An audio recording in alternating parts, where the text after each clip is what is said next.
Hey, it's Rob. Welcome to Axel's Garage. Today, we're working on Cosmo 2000 XJ, and it's got a little bit of clicking going on in the front end. We've isolated it to this side, and going underneath and feeling the U-joint, we can feel that U-joint making the click, although we can't see it move. And we do have a little bit of a feathering on the tread on this tire here. So I'll play you a quick clip of the little big dummy pulling it in so you can hear that click. Here it is now.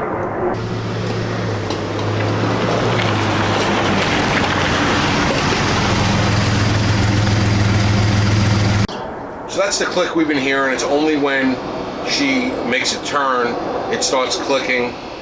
We've isolated it to the U-joint. Like I said, what I did was I jacked it up to diagnose it. I jacked it up and just put one hand on the U-joint and one hand pulled that wheel just back and forth, right to left a little bit, just a little bit, and you can feel the movement in the U-joint. Probably become more apparent when we get it apart, but we're going to take it apart. Never done front wheel or axle stub U-joints on one of these before, so come along for the ride. And we're also going to do a hub bearing. So with the car jacked up, I'm going to have Steve-O turn the wheel a little bit, and you'll hear it click. Go the other way. Back again. Back again.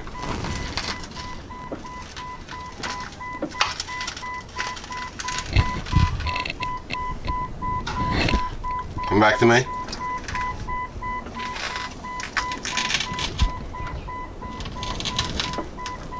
Just go back and forth, just shaking it a little bit. There you go.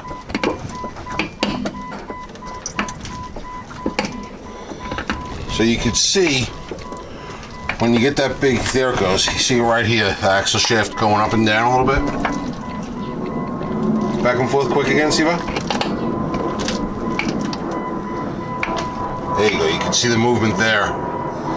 So what that it's indicating is that these ends of the U-joint here, leave the wheel just like that for a second.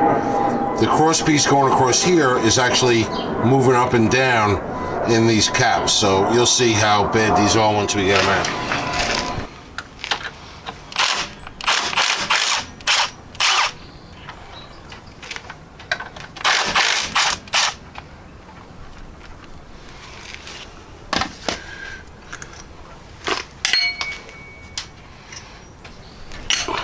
Alright, so after the wheel off, the caliper pin's out. Just going to pull the calipers out. These brakes are fairly new. So is this caliper, I think. Did I replace this caliper? I think I replaced this caliper recently too. Brakes are real new though. This is the Power Stop Geomet. So now we have to get this hub bearing out, the hub assembly, in order to get back towards that axle shaft. So we're going to have to get this cotter pin out, and then the axle nut out, and then get this hub bearing out before we can get at what we really need to get to.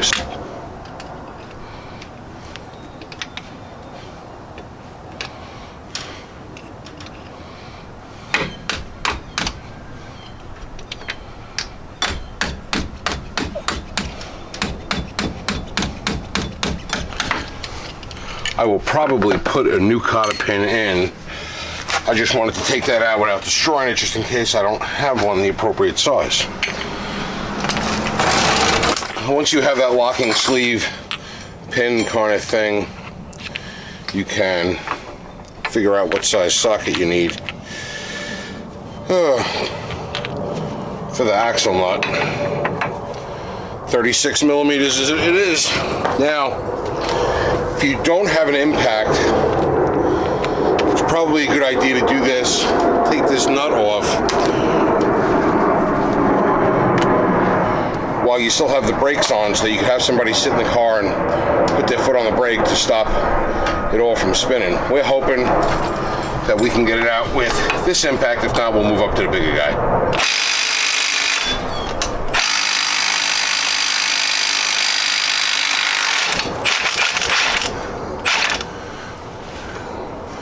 They're on there pretty tight. There's a torque spec for it. I don't know what it is, but I'm sure we're gonna look it up when we put it back together. But the little M12 half-inch stubby pulled it off.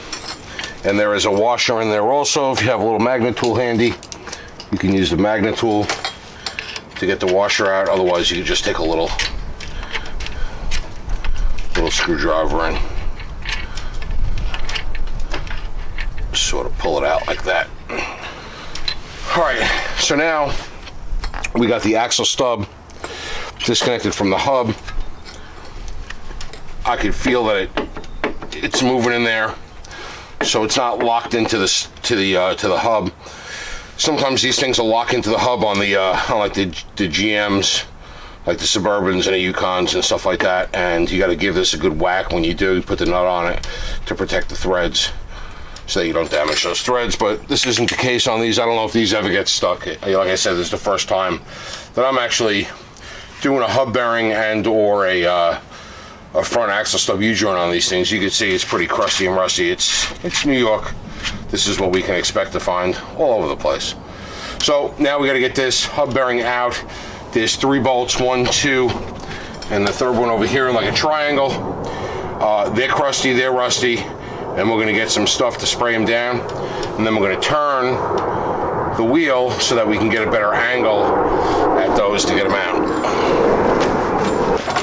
Now, so I've been told that this Freol stuff, the original rust eater, deep penetrating oil, freeze nuts and bolts, guaranteed, silicone free, trusted by professionals for 40 years. I just heard about this stuff on a YouTube video or two within the last year, and I don't know, some people claim it works really good. I don't know where you'd buy it, but I happen to be in Central Virginia at a Walmart, and they had it. So I bought one. And you know what? I'll try it. So I'm going to give not just the threads of the bolts, but I'm going to give the whole area with hub mounts to the spindle a decent soaking. I'm going to let it sit for a couple minutes. I'll get some other tools together, and we'll see if this Freol frees all. So on the back side of the hub, you got bolts that are just like this. I actually have a couple of, they're 12-point. They're actually, I believe they're supposed to be 13 millimeter, but a half-inch fits real snug. And I don't know if they're half-inch or 13, but I'm going to use the half because they're pretty rusty on the back side here. I can't get you in with the camera easily, so I'm going to slide this half-inch on. I'm going to give it some taps and see with a ratchet if I can even remotely break it loose.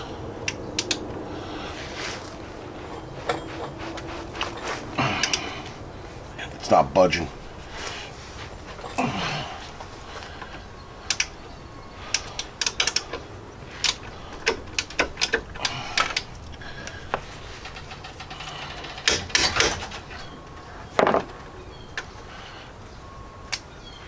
Not really budging.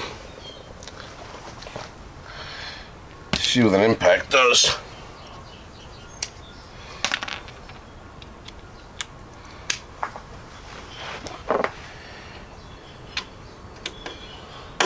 I mean, they're crusty, but they're not. It looks like the little 12-point knurlings.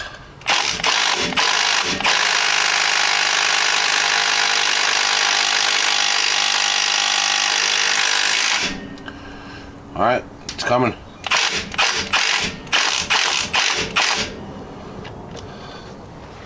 Wow. No. It's not coming. It's stripping. Knew that was gonna happen.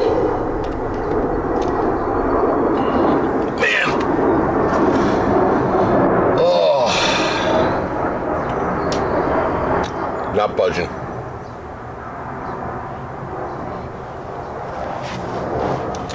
Not budging. But stripping. Alright. Well, let's see if we can hammer something else on here. This is going to be a problem. I don't know what to do now. Oh, let's see what we got here. It was a 1312. Can we hammer on a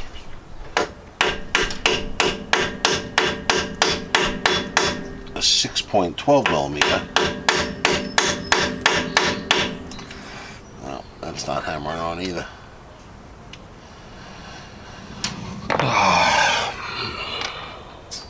Way too sloppy. Yeah.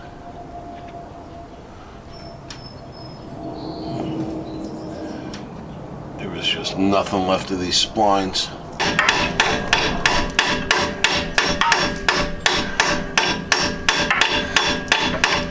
Okay, I hammered on a half-inch, a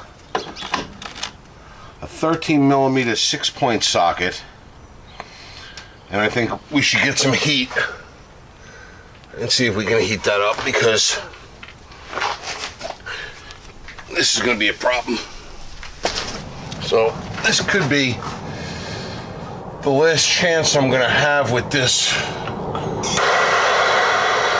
bolt before we resort to cutting. So I'm going to heat it.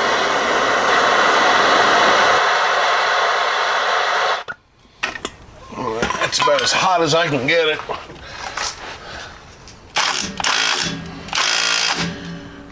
And it's stripping.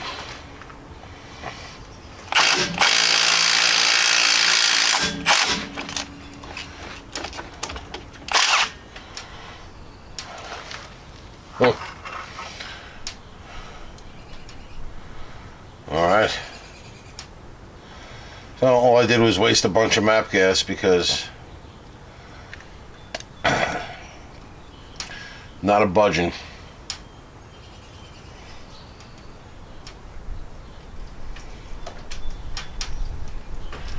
And now that bolt head is pretty much just round. Why they use 12-point headed bolts on this, I have no idea. Got to be some engineer's got a reason. All right, let me get the camera. I'll show you what I got. All right, so there's the bolt in question. It used to have a 12-point head.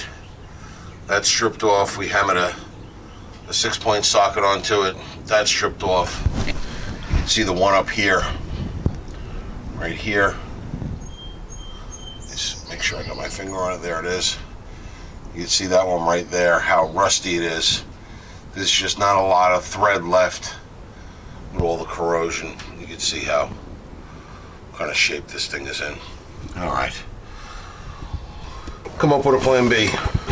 We used a cutoff wheel, cut off the bolt head, and then a flap wheel grinder, and ground off this shoulder on the bolt.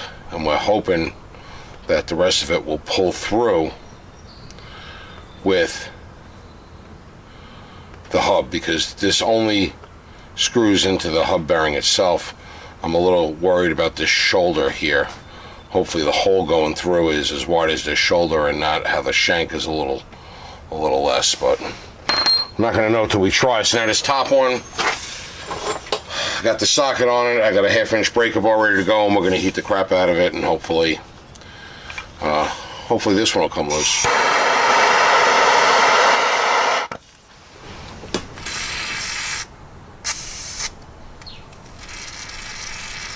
I'm hoping that the heating and a little quenching with the Freol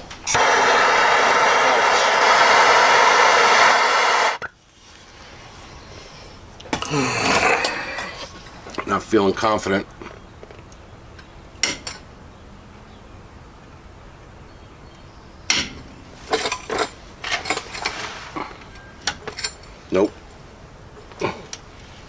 Slip right off the head.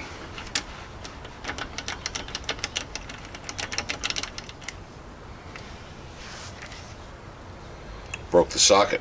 Oh. Okay. Oh, broke the socket. Try another socket. This should be fun.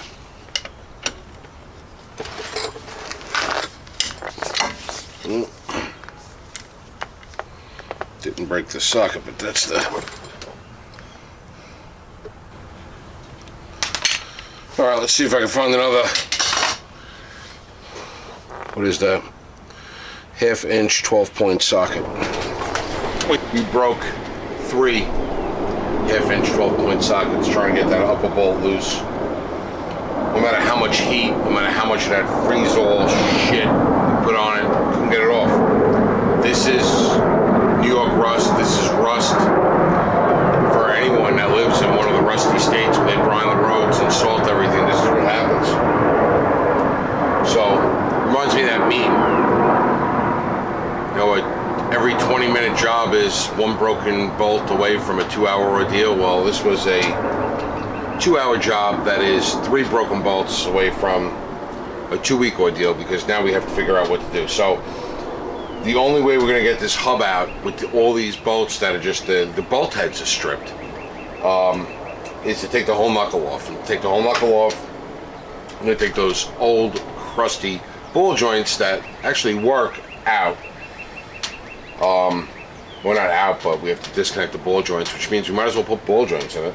Mazel.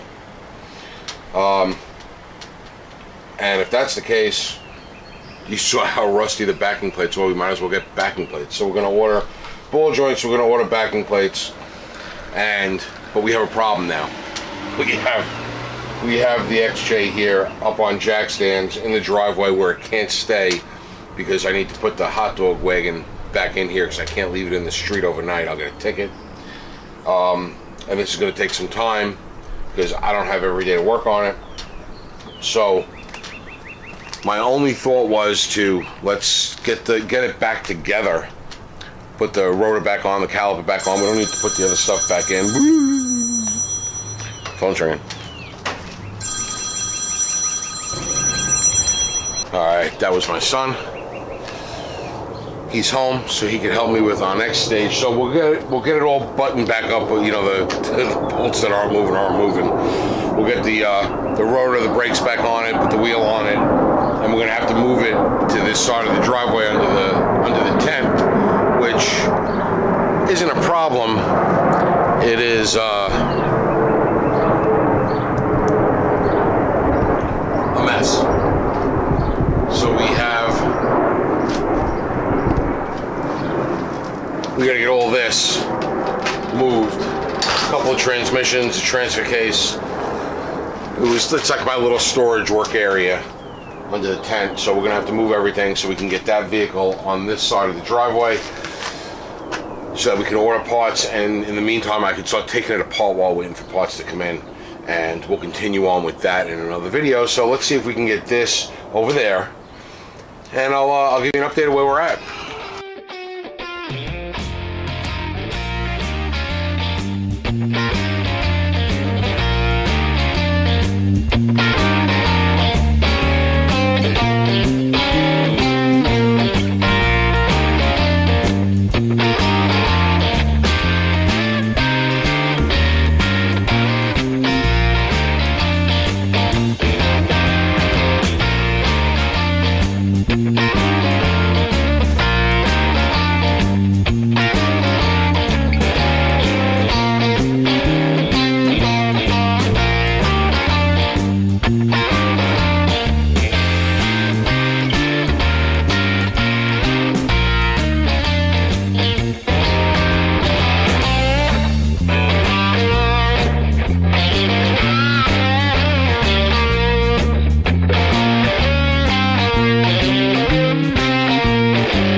Well, you know what happened is we were moving all the junk, and it was 3 transmissions, a transfer case, a bunch of milk crates, a bunch of Jeep parts, a bunch of K5 parts, and a bunch of miscellaneous crap. But anyway, we cleaned and moved, and we got a whole Oscar, the C10 is filled with garbage. We got stuff stored away, cleaned up, and the camera battery went dead sometime during that whole debacle.